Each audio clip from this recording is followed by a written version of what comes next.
ओम शांति। प्यारे बाप दादा के सर्वस्नेही और सदा अपने अपने तीव्र पुरुषार्थ में तत्पर हुए बाबा के योगी बच्चे बैठे हो, हर एक अपने अपने दिल से रुचि से मेहनत करते हैं कि हम बाबा के बच्चे सदा योगी भव बने और बाबा के समान बने, अथवा जो भी पास्ट के कर्म विकर्म के बोझे है उनको समाप्त करें, अर्थात कर्मातीत बने। अपने अपने नंबरवार पुरुषार्थ अनुसार सभी दिल से ये मेहनत कर रहे हो तो जरूर अनुभव भी करते होंगे कि हमारी कर्मातीत स्थिति क्या होती है या किसको कही जाती है। कहीं पूछते हैं कि वास्तव में अपनी प्रैक्टिकली स्थिति का कैसे अनुभव करें कि हमारे कर्मों का बोझा भी खत्म होता जाता है। तो इनका जवाब हमेशा मैं देती हूँ कि हमारे ज्ञान अथवा योग का अर्थ ही है परिवर्तन की शक्ति। ज्ञान का मतलब ही है परिवर्तन की शक्ति। ज्ञान बुद्धि से परिवर्तन करता। पहला तो परिवर्तन हो जाता है कि जो बहुत काल से बहुत जन्मों से देह अभिमान में थे, तो पहले तो परिवर्तन हमारा होता है कि हम वास्तव में आत्मा है न कि देह है। और इसी परिवर्तन की शक्ति से ही हमारे सारे ही विचार कहो, मनसा कहो, वाचा कहो, कर्मणा कहो, परिवर्तन होती। ऐसे ही योग की शक्ति का भी अर्थ ही है, योग माना भी परिवर्तन की शक्ति। योग हमें वो परिवर्तन की शक्ति देता जिससे हम अपने इंद्रियां जीत बने और उनसे भी पहले हमारे मनसा के सूक्ष्म व्यर्थ संकल्प जीत बने। पहले योग का अर्थ समझते थे कि योग माना मन को अमन करना, दमन करना, परंतु अभी हम जानते हैं कि हमें मन को दमन नहीं करना पड़ता, परंतु व्यर्थ संकल्पों को शुद्ध संकल्प में परिवर्तन करना पड़ता। अर्थात योग ने हमें मनसा पर,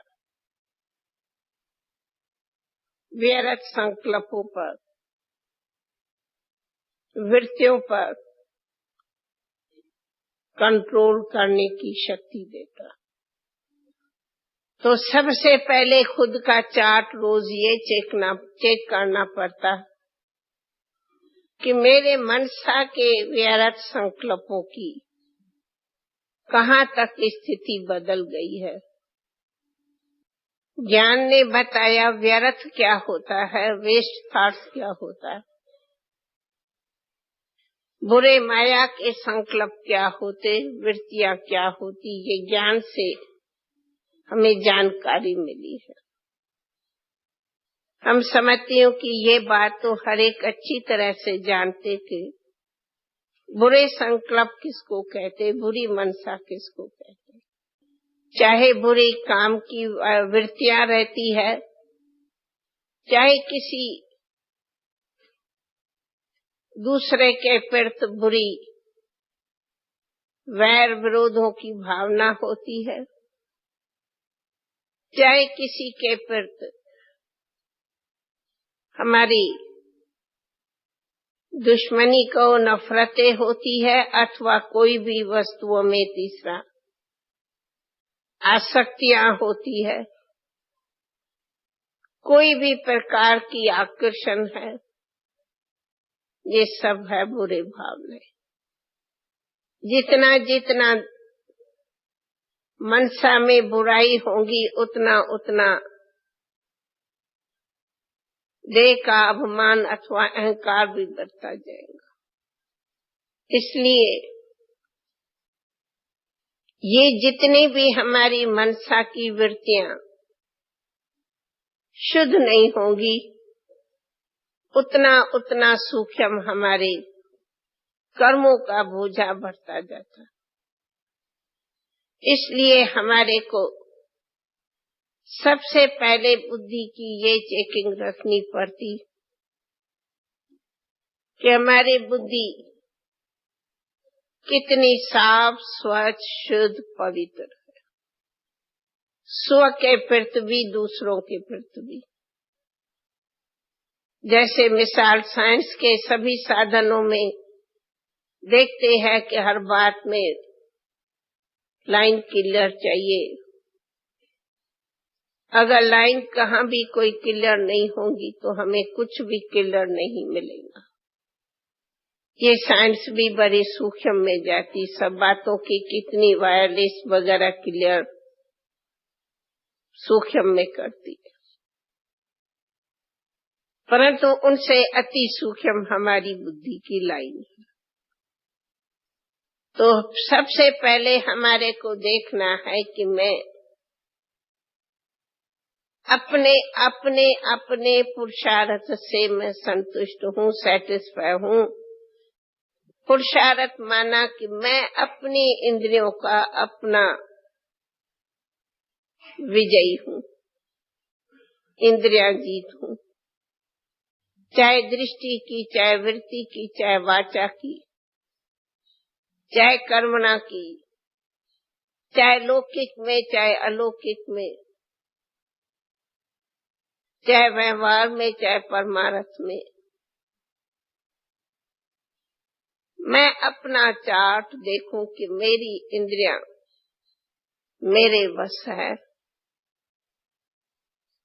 जीत है, या इंद्रियां से ही मेरी हार।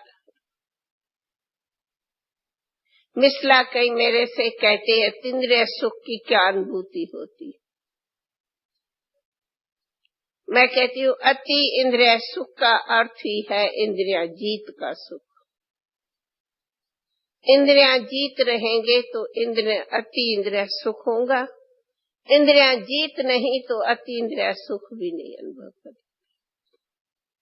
क्यों? आत्मा इंद्रियों से परे है, ऊपर है। इंद्रियां स्थूल है, आत्मा उनसे अति सूक्ष्म ऊपर है। और फिर आत्मा के ऊपर प्यारा बाबा है। तो अगर आत्मा अपने नीचे इंद्रियों के ही अधीन है तो मेरा बाबा कहते भी उनका सुख का अनुभव नहीं कर सके। परंतु जब इंद्रियां जीत रहेंगे तो आत्मा अपने बाबा के ही याद के सुखों को अनुभव करती है। जितना जितना आत्मा अपने बाबा के संबंधों में रहेंगी, उतना उतना सुख का अनुभव करेगी। तो कई फिर पूछते हैं बाबा के सर्व संबंधों का अनुभव कैसे हो। हम कहती हूँ बाबा कोई स्थूल नहीं जो मैं कहूँ बाबा मेरे फलाने संबंध से विशेष मैं याद करूं, या स्थूल नहीं जो विशेष उसी स्थूल के संबंध से मैं उनसे मिलूं या अनुभव करूं। परंतु बाबा एक ऐसी ही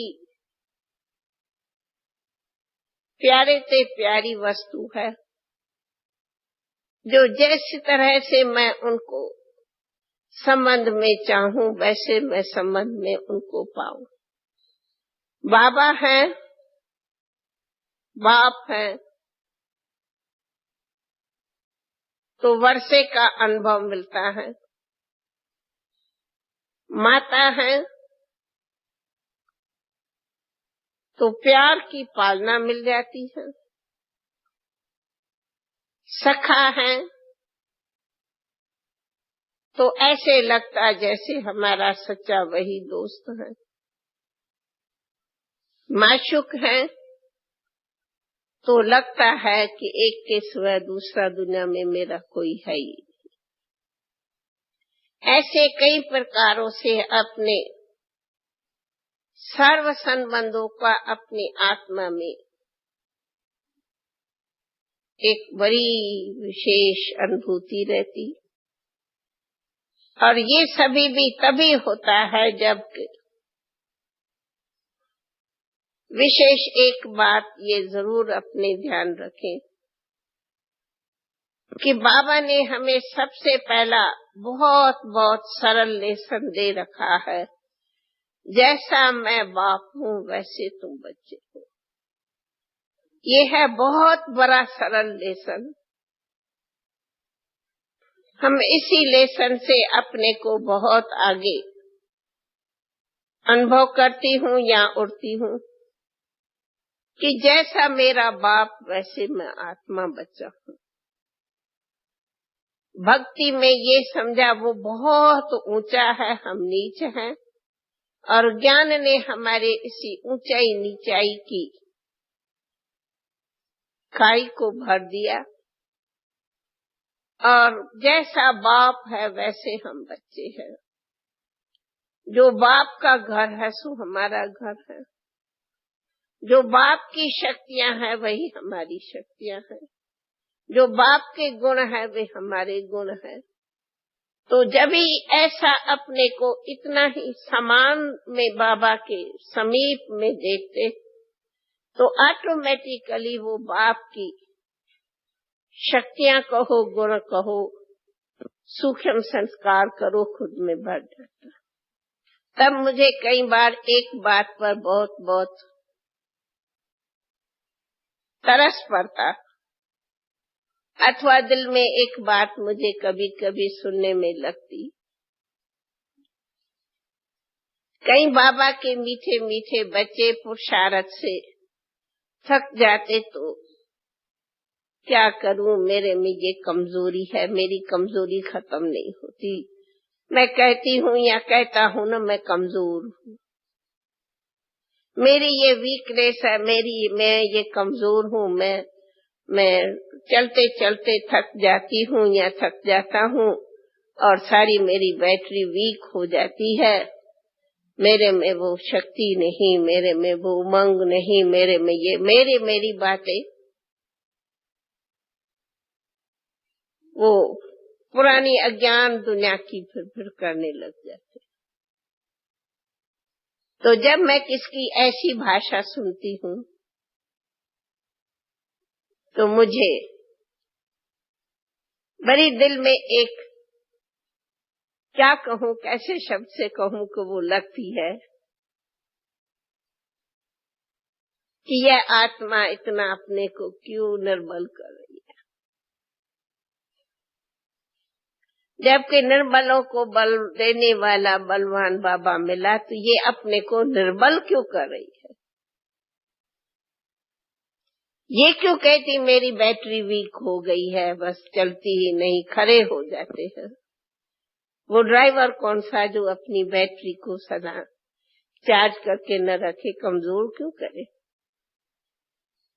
इसलिए बाबा ने हमें बहुत इसकी रोज की विधि दे रखी है कि रोज अमृत वेले तुम मेरे से शक्ति लो, रोरहान करो, अथवा ये ज्ञान की मनन चिंतन की पढ़ाई पढ़ो।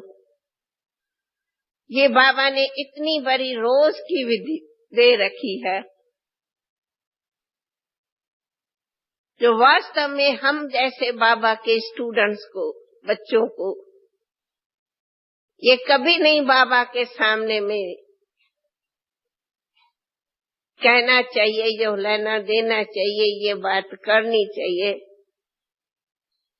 कहूँ ओ बाबा तू कौन है, कहूँ ओ बाबा तू क्या है, बाबा बाबा करूं, इतना बड़े प्यार से ऊंचे बाबा को ऊंची दृष्टि से दिल में समाऊं और कहूं फिर सामने में, बाबा मेरे में तो ये बड़ी कमजोरियां हैं, मैं कहती हूँ मैं कमजोर हूँ। मुझे कई बार ऐसे लगता है जैसे कि हम किसी तरह बाबा को ये कह करके, कहूँ क्या क्या शब्द के इंसल्ट करते हैं। हो तुम अथॉरिटी, मैं हूँ तुम अथॉरिटी के बच्चे, और पर मैं हूँ निर्बल, तो ये क्या हुआ। बाबा आप हो अथॉरिटी, पर मैं बच्चा हूँ निर्बल। No authority, no light, no might, no nothing. ये तो ऐसे ही है जैसे राजा का बेटा कहे तू तो भले राजा हो, परंतु मैं तो कंगाल का कंगाल। तू बादशाह है परंतु मैं फकीर हूँ। तू दाता है परंतु मैं मोहताज हूँ। क्यों कहे। तो मुझे कहते नहीं, जो बात सही है सो बोलते हैं ना, बाबा को न कहें तो किसको कहे, सच्ची तो बोलते हैं ना। तो हम कहती हूँ ये सच थोड़े प्यारे बाबा को सुनाना है। सच बोला तो ठीक है, लेकिन इसी सच पर रहते क्यों हैं। ऐसे तो भक्तों ने भी कह दिया है कि तू पावन हो मैं पतित हूँ, उन्होंने भी तो सच बोला। आपने भी कहा कि आप तो बाबा ऐसे है परंतु मैं ऐसा हूँ। तो भगत और ज्ञानी के बीच में बोलने में अंतर क्या हुआ। भगत भी तो ये कहते न, तू तो पावन है मैं पतित हूँ। लेकिन सवाल है कि मैं वीक ही क्यों। आप कहते हैं मैं कमजोर हूँ, मैं कहती हूँ क्यों कहूँ मैं कमजोर हूँ। अगर हम बाबा के बच्चे, जो कल पहले संगम युग के ब्राह्मण बच्चे, जो करोड़ों में को बच्चे, जो बाबा के नैनों के नूर बच्चे, जो ब्रह्मा के मुख के अडॉप्टेड बच्चे, जो हम बाबा के योगी भव बच्चे, ज्ञानी भव बच्चे, वे भी आज बाबा को कहें कि आप तो हैं लेकिन हम तो बहुत वीक हैं। तो क्या शक्तियों का कोर्स नहीं किया है क्या। पहले तो जो कोर्स कराते, योग शिविर करते, उसमें तो बताते हैं ना कि योग से अष्ट शक्तियां मिलती है। तो क्या वो अष्ट शक्तियों वाला लेसन का कोर्स नहीं किया क्या, जो आत्मा में फोर्स नहीं भरा। क्या दूसरों को बताते कि योग से ये शक्तियां मिलती है। सिर्फ बताने तक मिलती है या अनुभव तक भी मिलती है। आत्मा में बैलेंस की शक्ति नहीं आई है क्या। आत्मा में समाने की शक्ति नहीं आई है क्या। अगर ये शक्तियां ही हमारे पास में वीक है तो जरूरी है कि हम कर्मातीत कैसे बने। अगर ये शक्तियां हमारे पास में बराबर अपने पास में जमा है तब तो हम कर्मातीत जरूर क्यों नहीं बनेंगे, जरूर बनेंगे। क्योंकि सबसे पहले ये शक्तियां हमारे पास में होंगी तो कर्मों का खाता सूक्ष्म में सूक्ष्म भी व्यर्थ बनेगा नहीं, लेकिन बना हुआ खत्म होता जाएगा। क्योंकि हम अपनी पावर्स, अपनी शक्ति, अपना बल अपनी ऊंचाई तक लेके जा रहे हैं। दूसरा,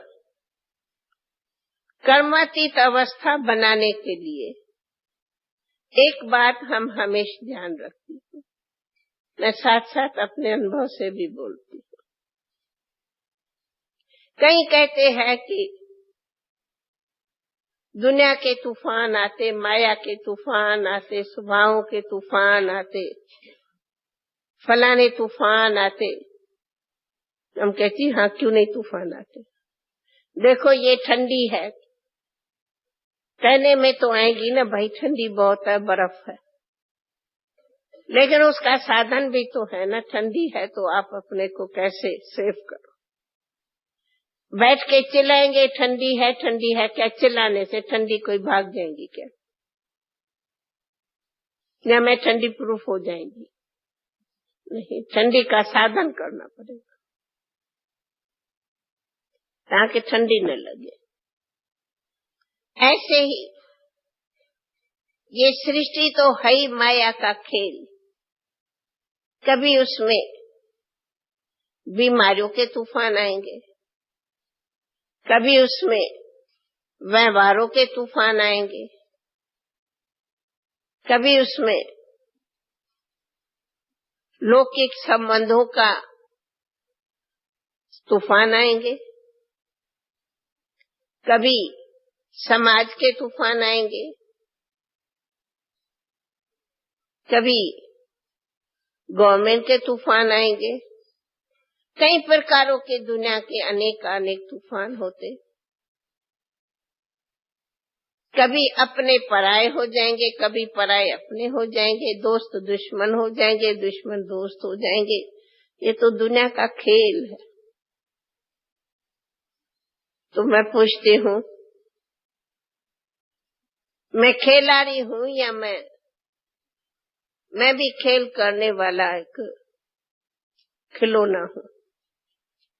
तो खिलौना हूँ या खिलाड़ी हूँ? नहीं। अब हमें ज्ञान ने खिलाड़ी बनाया है, खिलौना नहीं बनाया। हम कोई खिलौना नहीं है जो कोई ऐसा मुक्का मारे तो मैं वहां गिर जाऊं, कोई ऐसा मुक्का मारे तो उधर गिर जाऊं। कोई हम मुक्के वाला खिलौना, मुक्का मारे तो उधर गिर जाऊं, कोई हम मुक्के वाला खिलौना थोड़ी है। माया का काम है तूफानों में हैरान करना। तो जब माया को इतना अक्ल है हैरान करना, तो माया के हम मास्टरों को इतना अक्ल नहीं है क्या उनको हैरान करना? मैं क्यों हैरान हूँ? यानी माया मुझे हैरान करे, लेकिन मैं अथॉरिटी की शक्ति, मैं माया को न हैरान करूं ताकि वो थक करके पीछे चली जाए। मैं हैरान हूं या वो हैरान हो गए? मैं सारी करूं या वो मेरे से सारी करे? मैं चैलेंज करूं या वो मुझे चैलेंज करे? मैं उन्हें बदनाम करूं या वो मुझे बदनाम करे? कौन करे? अगर वो मुझे कर सकती है तो फिर तो मैं शिव की शक्ति भी नहीं। दूसरी बात, हम अपने सामने एक लेसन रखती हूँ। योगी का पहले ही गुण वर्णन है। योगी सदा अचल, अडोल, स्थिर रहता है। योगी माना ही अचल, अडोल, स्थिर। योगी इसको नहीं कहा गया है कि चलामान हो। चलायमान वाले को योगी नहीं कहा जाता। तो मैं योग्य हूँ, मैं योगी हूँ। मैं दुनिया वाली भोगन नहीं हूँ। दुनिया से मेरी ये रीत बदल गई। तो मैं जब हुई एक योग, भल राजयोगन हूँ, लेकिन राजयोगन का अर्थ ही है कि मैं अचल रहूं। भोगी का अर्थ ही है चलायमान होना, योगी का अर्थ ही है अचल रहना। तो मैं अचल हूं या चलायमान हूं? मैं स्थिर हूं या अस्थिर हूं? मैं अडोल हूं या डोलायमान हूं? ये चार्ट जरूर खुद का देखना पड़ता है। तो कई कहते हैं क्या करे, परिस्थितियां ऐसी होती है जो वो परिस्थितियां हिला देती है। फिर मैं सवाल पूछती हूँ, नामी है परिस्थितियां, माना पराई स्थितियां, पराई स्थितियां माना माया की स्थितियां। वो भी आधा कल्प के कर्मों के आधार पर स्थितियां आती है, कोई को कैसी, कोई की कैसी। तो परिस्थितियां तो आती है माया की, क्योंकि अनेक जन्मों के हिसाब किताब कर्मों के बने हुए हैं। वे भी सब चुकचुक करनी पड़ती है। जब हमें ये नॉलेज है, हमें उन परिस्थितियों को भी चुकतू करना पड़ता। तो मुझे चुकतू करना है या फिर भी मुझे परिस्थितियों के परवश होके खाता बनाना है? तो मैं खाता खत्म करने वाली हूँ या खाता रखने वाली हूँ? मैं क्या हूँ? तो हमें खाते को खत्म करना पड़ता, न कि खाते को रखना पड़ता। इसलिए परिस्थिति के वश जाना माना अभी भी कर्मों का खाता बनाना, और परिस्थितियों को वश करना अथवा उन परिस्थितियों से परे होना, ये है खाते को खत्म करना, चुकचू करना, कर्मातीत बनना। तो हमें हर बात में देखना है कि मैं कर्मातीत बनती हूँ। थोड़ी भी स्थिति का चार्ट नीचे आएगा तो कर्म का हिसाब जरूर बनेगा, और जब हिसाब बनेगा तो जरूर सुख, खुशी, आनंद सब में फर्क पड़ेगा।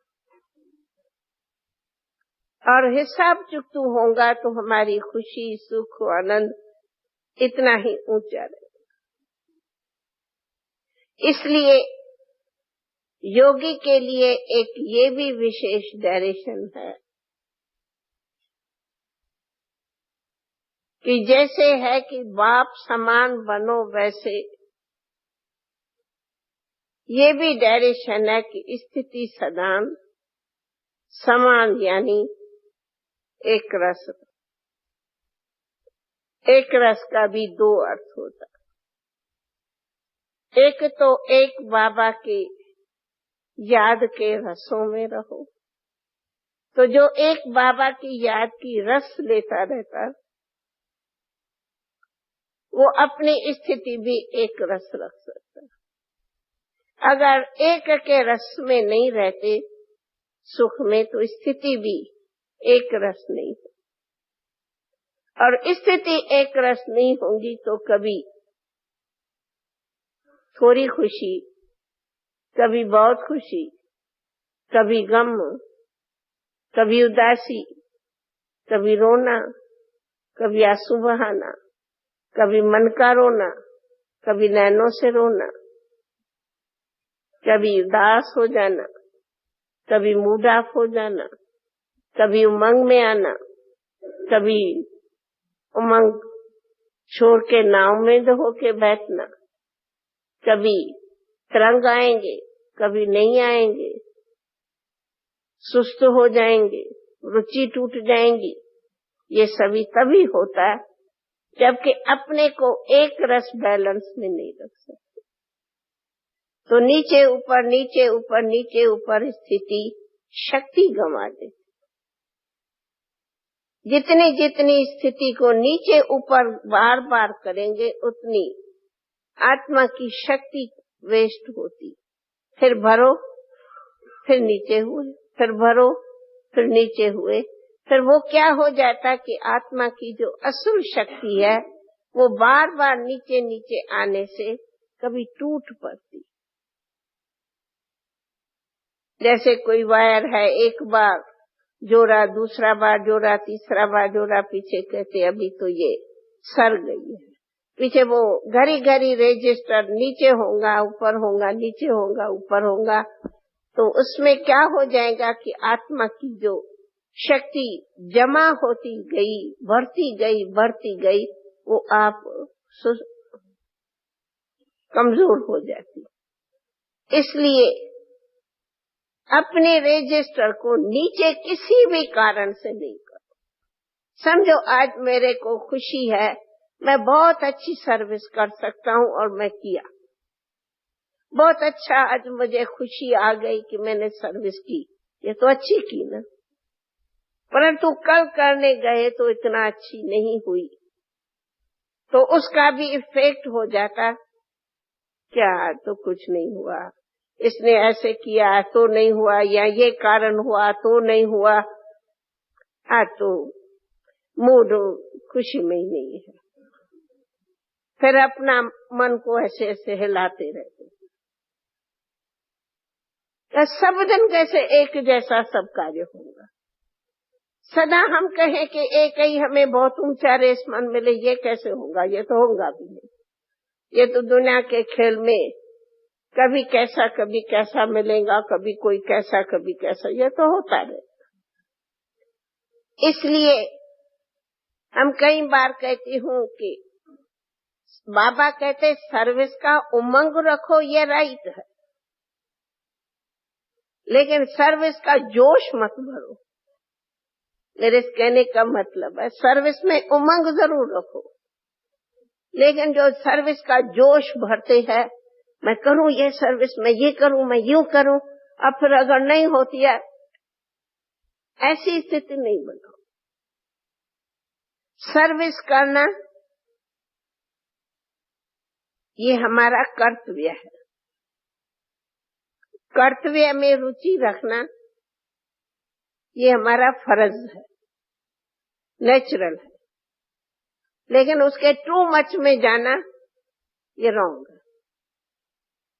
कोई भी बात टू मच में जाएंगी तो धक्का देंगी, क्योंकि सदा तो टू मच जवाब नहीं मिलता ना। कहीं बाधाएं आती, कहीं तकलीफें आएंगी, कहीं कुछ आएगा, कहीं कुछ होगा, तो उसी से अपनी जो एक वो बैलेंस है वो टूट जाता है। इसलिए स्थिति का सदैव अपनी बुद्धि को बैलेंस में रखो। बुद्धि का अप डाउन मत करो। बुद्धि अप डाउन होगी, स्थिति का बैलेंस टूट जाएगा। और स्थिति टूटने का अर्थ ही है कि खुशी टूट जाएंगी, अथवा जो अंदर का सुख है ना वो टूटता जाएगा। फिर वो अंदर से निकलता, उतना तो मुझे सुख नहीं, उतना क्या। इसलिए बाबा कहते हैं हर कार्य को बैलेंस में रख के चलो, ताकि ऐसे नहीं हो कि टांगे जोर से दौड़े और थके गिर पड़े, हड्डी टूट जावे। ऐसे नहीं करो। चलो जितनी शक्ति है उतना चलो, लेकिन दोनों प्रकार से बैलेंस से चलो। लेकिन अपने उमंग और रुचि को पीछे जरा भी नहीं हटने दो। दूसरा, फिर कहती हूँ कर्मातीत बनने का साधन ही है कि जो भी सब अष्ट शक्तियां कहो और जो भी सब शक्तियां हैं वे मेरे पास में सदा भुजाओं में फुल रहनी चाहिए। कहा ही जाता है अष्ट शक्तिधारी। हाँ भाई, देवियां दिखाते हैं फलाने की शक्तियां है, भुजाएं है, शक्तियां। इसीलिए फलानी शक्ति मेरे पास है पर फलानी शक्ति मेरे पास में नहीं है। मेरे में समाने की शक्ति नहीं है परंतु सहन की शक्ति है। तो अगर एक सहन की शक्ति है परंतु समाने की भी शक्ति नहीं होगी तो वो भी नुकसान करेंगे। अगर मेरे पास में समेटने की शक्ति है परंतु सहन की शक्ति नहीं है तो कोई जो भी शक्ति नहीं होगी वह कमजोर। कोई कहते हैं कि मैं दूसरों को प्यार दे सकती हूँ परंतु मैं दूसरे को से प्यार लेने का मुझे अनुभव नहीं होता। तो मैं कई बार पूछती हूँ, प्यार दे सकती हो, प्यार ले नहीं सकती हो, ये फिर कैसे होगा? या कोई कहते मुझे दूसरे बहुत प्यार करते पर मेरे दिल में दूसरों के प्रति इतना प्यार नहीं रहता। तो तभी क्या रहता? दुश्मनी रहती, विरोध रहता, नफरत रहती। जो हम प्यार दे सकते या ले सकते या ले नहीं सकते तो दे नहीं सकते। कहने का भाव ये है ना कि जो दे सकते सो ले सकते, लेकिन हमें दोनों में भी बैलेंस रखना होता है। या कोई कहते हैं कि मैं चाहती हूँ कि मुझे सभी बहुत प्यार की नजर से देखे। तो मैं पूछती हूँ कि तुम चाहती हो सब मुझे प्यार की नजर से देखे? तू सबको इतना प्यार की नजर से देखती? तुम्हारा सबको इतना प्यार है? कहते हाँ, मैं बहुत प्यार रखती हूँ पर मुझे प्यार की दृष्टि से नहीं रखते, क्योंकि ऐसे होता ही। ओम शांति।